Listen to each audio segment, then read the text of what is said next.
Fáilte, everyone. We are live for lesson 6 of this beginner Gaeilge series. We are Gaeltacht Greenville. For anyone who's just stepping in, we are a language group, Irish language group based in Greenville, South Carolina, and we're just trying to get learning materials out to people so they can start learning Irish, especially if they've been interested and just never have taken that step to dip their toes into it and learn Kúpla Focal.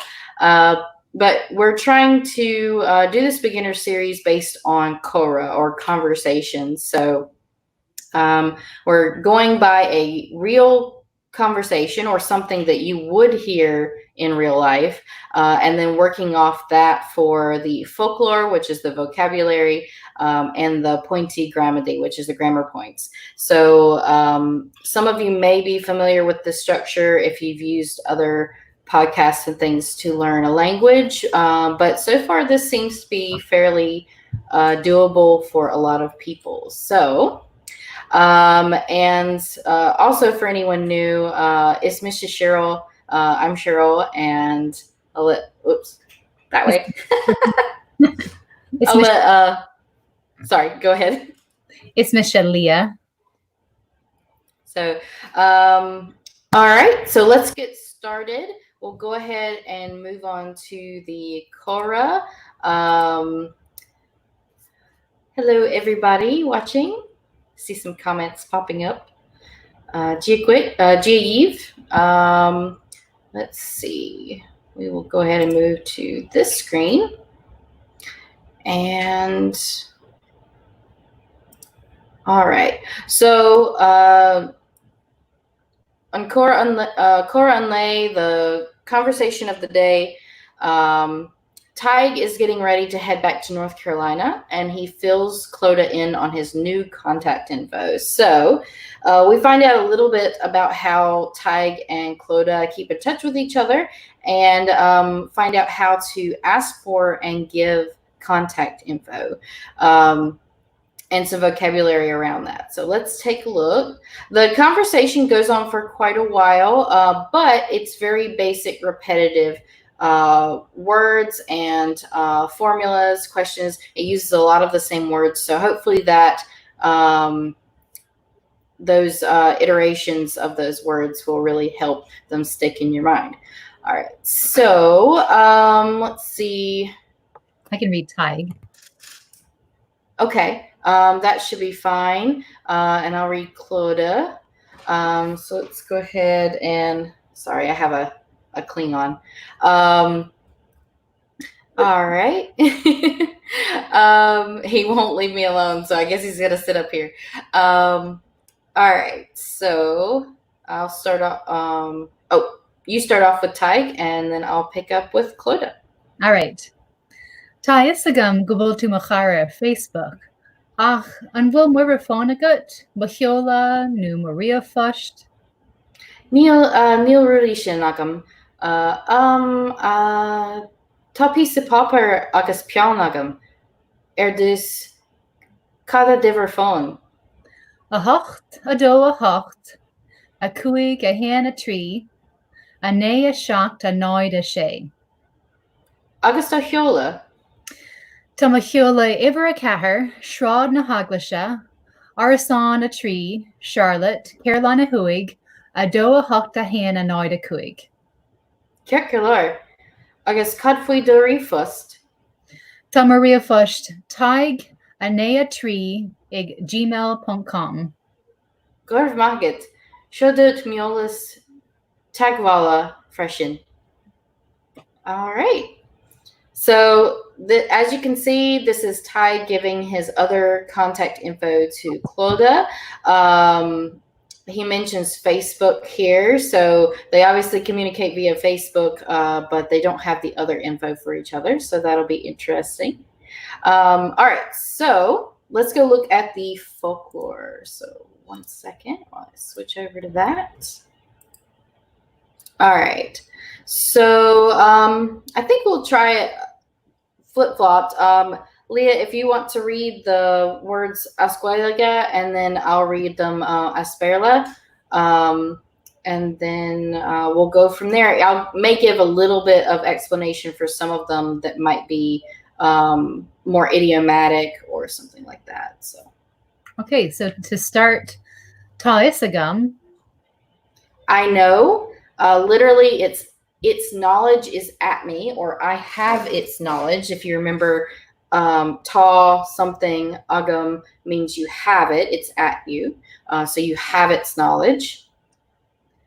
Go will to if you're from the south of Ireland, or go will to if you're from Connacht. Okay, and that means that you are, and it uses a subjunctive form of tá. So we'll go into that in a little bit. Machara. My friend. Unwill. Or unwill. It is, are. It's the question form of tá, and we'll go over that as well again. Iver. Oh, sorry. Iver. Sorry. I didn't see the rest of it. Iver phone or Gahan. Okay, so this is phone number, and phone obviously is a loan word from English, but Gahan is the word for phone. That's, I guess, it's got more Irish roots in the word, whereas phone is obviously from English. So Iver phone or Iver Gahan for phone number. And the next one? Shola. Address. Go ahead. Ria Fushed. Email. Ruddy Shin. Those things. So remember, shin from our previous lessons means that, but when you put it with a plural word, like rud or rud is singular, rudi is plural. So when you put it with something plural, it becomes those. So like you would say these and those and this and that. So that's where shin comes in for there. Pieza papier. A piece of paper. Pian. Pen. Erdus. It means at first, firstly, or first in an adverb sense. Kade. What is? A hen. One. A doe. Two. A tree. Three. A cahar. Four. A cuig. Five. A she. Six. A shacht. Seven. A hocht. Eight. A nay. Nine. Okay, we don't have a de. Sorry. My automatic. Oh, sorry. We're going. Yeah. Automatically, I was thinking 10, but annoyed is next. 0. Stroid. Street. Stroid na haglisha. Church Street. Arasan. Apartment, or in Europe, it's called a flat. Carolina Huig. North Carolina. Carrot galore. Means okay, or literally right enough. Codfui. What about? So notice we had cod before, so it's in phrases that use the word what. Okay, next one. Punk. Dot or period. So it's just a period or a dot. Shudit. It translates to like here is, like if you were to say like here is your coat, or here is your book, but it literally means this to you. Olis tagvala. This is a long one, so you may have to practice this one a little bit, and I even stumble over it a little bit sometimes too. It means contact information. So Olis is information, and tagvala is contact. So, or contact details. it can also translate to. And the last one? Freshen.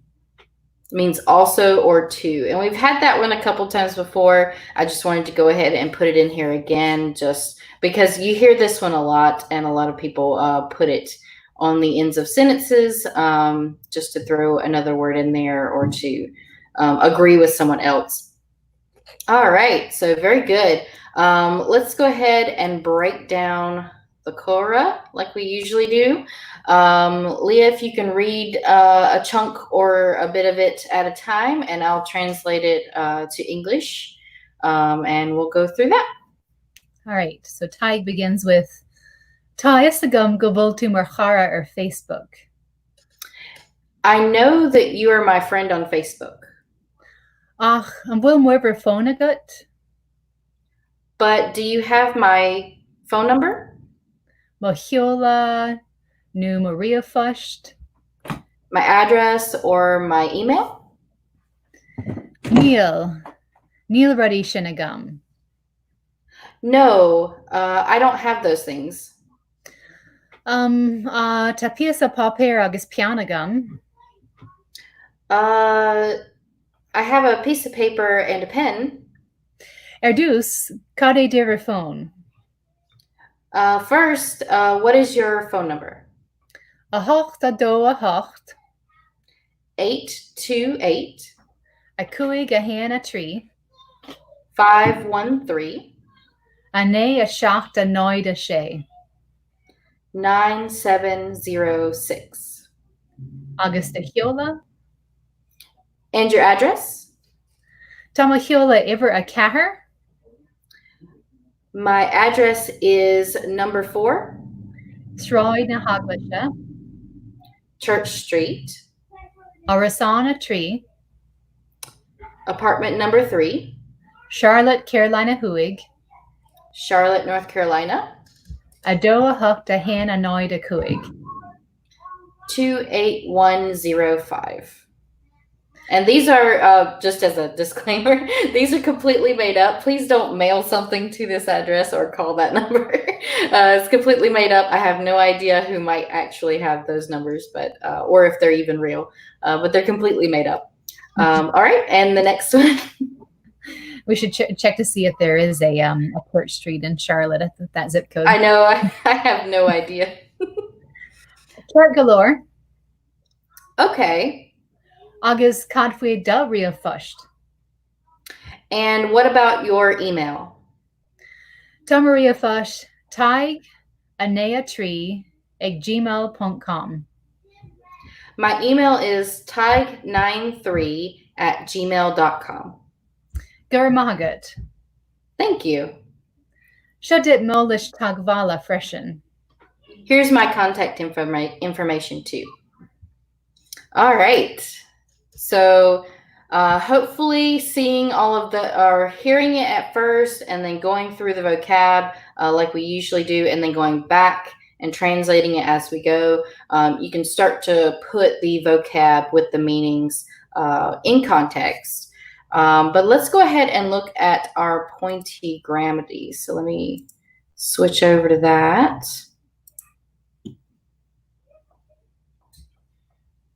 So at the end of the PDF, we have our Pointí Gramadaí. And again, it still has the disclaimer that these things are more for reference than anything else. If you're like me and you kind of want to know the why and how of language, and while you're learning it, it helps me remember things if I know why they're put a certain way or why they're said a certain way.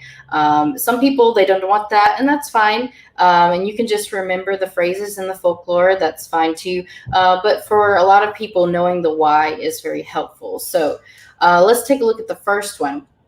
So the first one is that tá, which is the present tense to be verb, becomes will or will. So it can have that V or just the W sound, depending on dialect, in a question or after the word that would translate to that. So we already learned tá is the present form of to be in Irish, and that it is irregular. So most of the most used verbs in any language are irregular, and to be is the most used verb in any language most of the time. So it is usually irregular, even in English it is. So one of the ways that ta changes in an irregular manner is to change to will or vil when used in a question or in a that phrase. So here's some examples here. So we have unwil to, are you, or go will to, that you are. So when it's a question, un comes at the beginning and it becomes unwil to.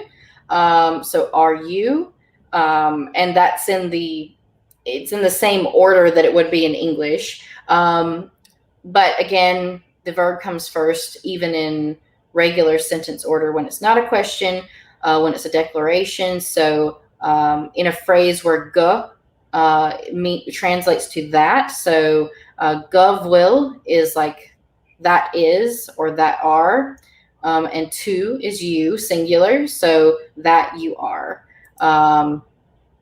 So we see that up in the Comhrá. Let me find it just to show. Let's see if I can find it real quick.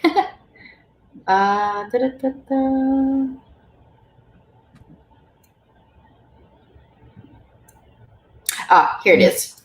So when he says ta is sakum, which is I know or I have knowledge that, and so that you are my friend on Facebook. So I know that you are my friend on Facebook. So that you are right there. Go will to, or go will to. All right. So let's go down here. So if you have any questions with this grammar point, it's short and sweet, but it just reminds you that even within just the present tense of the to be verb, there are differences depending on what you're using to be for, whether it's a question or whether it's a that phrase. The that phrase is also called a subjunctive. So anybody who wants to know the official term there, you can look it up in Chenglun or any dictionary under the subjunctive of to be. All right. So all of this is still present tense. Let's take a look at Pointí Gramadaí Ivrado. So contractions with ma and da. So again, these mean my and your, singular. So this often happens when words end with a vowel, and the next one also starts with a vowel. So if you think about it, when we speak, this naturally happens. So in regular speech, the vowel sounds get mushed together often, forms a contraction. One will overpower the other. So this happens with the words ma, my, and da, your, singular, when they come in front of a word that begins with a vowel. So the O in ma and da is weak. It's a very soft sound, so it drops off when it's in front of another word that starts with a vowel. And so you get a little apostrophe after the M or the D, and then it attaches to the vowel word. So let's see. So remember that in front of a consonant, these two possessive pronouns cause lenition, which is adding the H after any consonant that can take one. Some consonants can't. There's a few that can't, but a good bit, many of them do. So if you see the pronunciation guide that you have from previous lesson, you'll be able to look on with that. But right now, we're just going to talk about what they do in front of vowels. So any word that has a vowel. So here's some regular examples. We have a regular example and a vowel example. So Mohiola is my address. So ma retains its O there, and it causes the lenition here with the H. So Mohiola, my address, whereas Shola without the H, just the S is means address. And then here we have Miverphone, so my phone number. So ma becomes m and attaches to iver, so Miverphone. Here's just the note here that tells you that mo plus iver equals miver, because that sound drops off and it attaches. So, but be sure to always put the apostrophe there to show that that O is missing, just like you would in words like can't or won't or I'll or I'd. In English, that apostrophe lets people know that something has been dropped out, so that they don't think miver is a different word, and not two words actually. Here's the other example for da. So dahak, your house. So again, tach is house with just the T. When it's your house, it becomes dohak. So it puts the H after the T and it becomes a H sound there. And then when you have da plus yolis, which is information, so dolis, that D attaches to yolis. So do plus yolis equals dolis. So your information. Now, some people, you may hear people, I don't know, Leah, you may know if this is more common than not, but I have heard people put a slight pause after the M or the D with the apostrophe. So they're kind of still separating the two words just a tad, but a lot of people just smush it together and roll with it. Have you heard anything like that? I think it might come down to personal preference, but yeah, I tend, or how quickly you're speaking, but I tend to just make it one word, like dolus. Mm-hmm. Okay. Yeah, and I don't know if that's something that maybe secondary learners pick up, or something like that. I'm not really sure, but if anyone knows, let me know. So let's take a look. Okay, and our last grammar point is counting with numbers only. So last lesson we counted things, and we talked about how to count things, and that the numbers 1 and 2 are always irregular a bit. So we went over that. But with the numbers only, just counting like 1, 2, 3, 4, 5, you put the that A in front of the regular number word. If the next one starts with a vowel, just for ease of speaking, you wouldn't want to have a vowel and then another vowel word. So it puts the H in front of it. It doesn't cause lenition with any consonants, doesn't change them at all, but it does put the H before the number words that start with vowels like ain and ox. So otherwise, it does not change the words. And it's the same type of, it's very similar to the A that gets put in front of people's names or people's titles when you're calling out to them or addressing them in a letter or email. So, but it doesn't cause lenition like that one does. So we'll go back to the Focloir so you can see that. So when we went counting, notice that we have a hain, and the word for one is just ain. But when you're counting or calling out a number, it's a hain. And then, of course, a do, a tree, a caher, a coig, a she, a shoct. And then, of course, we have a hoct. So oct is 8. And then when you're counting or just calling out the number, it's a hoct. So hopefully that makes sense. And then, of course, we have up to 9 and 0, since we were giving phone numbers and zip codes and street numbers, things like that. We don't have the number 10 here. But for giving information, you don't want to, when you're calling out your phone number, at least from what I've been told, you don't want to give it in larger number chunks. Like you wouldn't want to tell someone that your area code is 828 or something like that, or do like, 6931 or something like that. It's just better to go ahead and say each number separately, at least in Irish. So I know some people use larger numbers, larger chunks when telling phone numbers in English. But it's probably not good to do that in Irish. At least that's not what I've heard is the norm. Have you heard anyone in Irish, Leah, use larger numbers? No, and I think in English too, we tend to just do the individual digits, don't we? Yeah, most of the time. I've just heard from various jobs and taking down phone numbers for different places. I've heard a few people do that in English, but it's still very rare. Still very rare.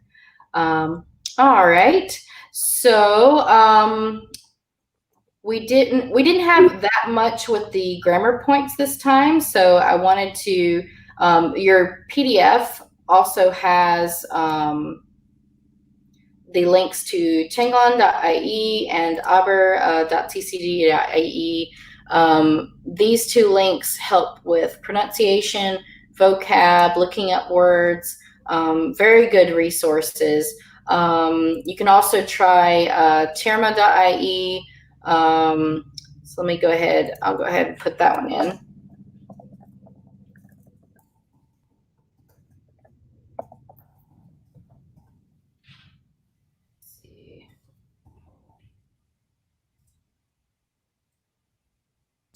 I'll go ahead. That one should be in there, but I'll fix the link in a minute. But I did want to see about, let's see.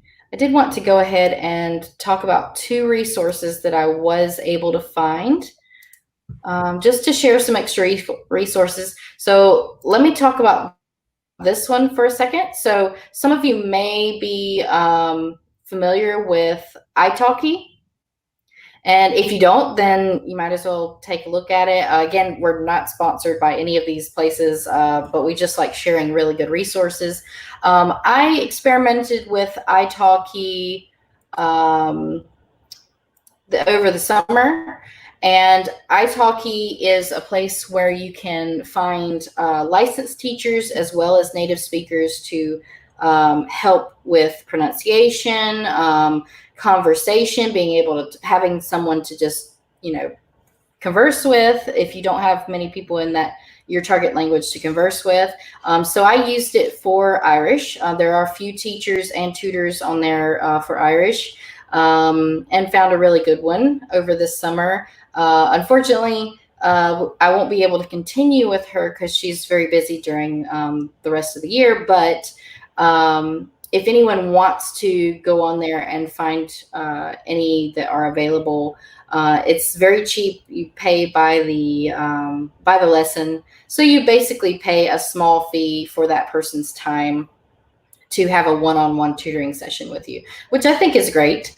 If you have a little bit of money to throw at it, we usually like to give out free resources. But for this one, I think, anywhere between $5 and $12 for 30 minutes to an hour, I think is definitely worth it. So, I mean, an hour of somebody's time for $12 to help you learn conversation and vocab, I think is a really great deal. But italki is really great. There's probably going to be a couple of them might not be available over the fall, but I think there are some Irish tutors and teachers still available there if you want to check it out. So let me go ahead and I will show the last resource I wanted to share. This is one that I actually found out about from my italki tutor. And this one is called Vifax. And I didn't know about it, so it's very interesting. So it may be a little bit harder for those who are just starting out. But if you're wanting to get into it at like a higher beginner level, an intermediate, or a near fluent level, you can go in here. They have all sorts of videos from like TG Cahir and other Irish TV stations or Irish produced videos. And they have all these videos here that you can click and listen to. It has news reports mainly. And then you can choose what type of worksheet like if you're a student, you can do a worksheet. So say bun is the basic level or the beginner level. Man is the medium or intermediate, and art is the high level. So let's go ahead and click the bun level one, and I'll show you. So here they have just questions where you do some matching or remember what words are. You are having to keep up with a native speaker speed in the video, and they, as far as I've seen, they don't have subtitles, as Gaeilge or as Béarla. So it can be a little difficult, but it helps you train your ear. So if you're, again, a high beginner or intermediate, this will help. And then it has all these questions, and then you go down and they give the answers. So they give the answers for the questions. They also have, at the last page, they have a transcript of the video. So if you can't hear what they're saying or make out what they're saying, but you can read it and look up words you don't know, you can go to the transcript and do it that way if you're still having trouble making out what you're hearing. So I think this is a really good resource as far as like getting a grasp of listening and listening comprehension, which I think is missing in a lot of places when you go to study a language that you don't have a lot of speakers around you, especially like we do here. So that's just something I wanted to share for a little bit. But yeah, that's all we have, Shanae. All right, so next Thursday we will have another lesson. We're slowly drawing towards the last couple lessons that we'll have for the summer, and then we may still have some intermixed, maybe once a month. We'll have to see what we can do. But during the fall, we're usually pretty swamped, unfortunately. But I want to keep the material coming out at least a little bit every so often, maybe every 2 weeks or once a month for this channel and for people to keep up with their learning. So we will have next week, we have a lesson. Let me pull up my calendar. So next week we have 1, 2, 3. Let's see. We might have 5 or 6 more lessons. So I guess we're halfway through. So right at the halfway mark, which is pretty good. So if you want to email us at gaeltachtgreenville@gmail.com and let us know how you feel you've been doing with the lesson so far. If you have any questions with any of them, we'll be glad to help. Also, if you're watching this and want to join our email list to get the link to the PDFs that are also in the description of each video where you can download them. But if you want to get the emails ahead of time to go over the PDF while we're live, go ahead to our Facebook page, so facebook.com/Gaeltacht Greenville, and click on the sign up button, and you'll be able to get the weekly emails for that and any resource emails we sent out. Also, I have to say this in every video, but subscribe and hit the notification bell here on YouTube if you want to be notified when we go live and when we have a new live video scheduled. So everybody can keep up with that. But Gurv Mahagit, Aliyah. Gur Mahagut, agus Ihava. Gotcha. Slán.